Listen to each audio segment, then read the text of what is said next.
Hey everybody, I'm Evangelina from TechMeKit, and today I'm going to show you how to download apps on your iPhone.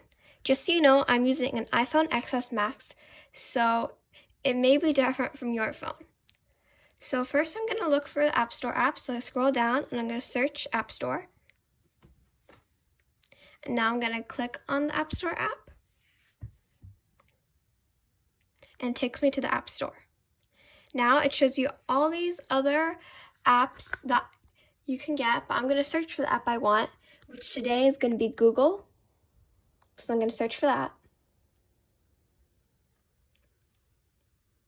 And click search. And if you scroll down a bit, there you see Google. So I'm going to click the Get button, which is in the top right corner. And now it's installing Google. I have to double click to install because it verifies it. The side button. And it uses my Face ID because of the type of iPhone I have. Now, while we wait for this to download, I want you guys to know that it shows with Google Chrome and Gmail they're open, which means I already have the app downloaded. If I click on the open button, it takes me to the app. But with Google Photos, where it says Get, that means I don't have the app yet, and I can just click on that to install it. But I want you guys to know that if an app says Buy, that means you have to actually pay for the app, unlike other things. But with Google Photos, it says in-app purchases, which means that inside the app you can buy things, although you don't need to pay to receive the app or install it, really.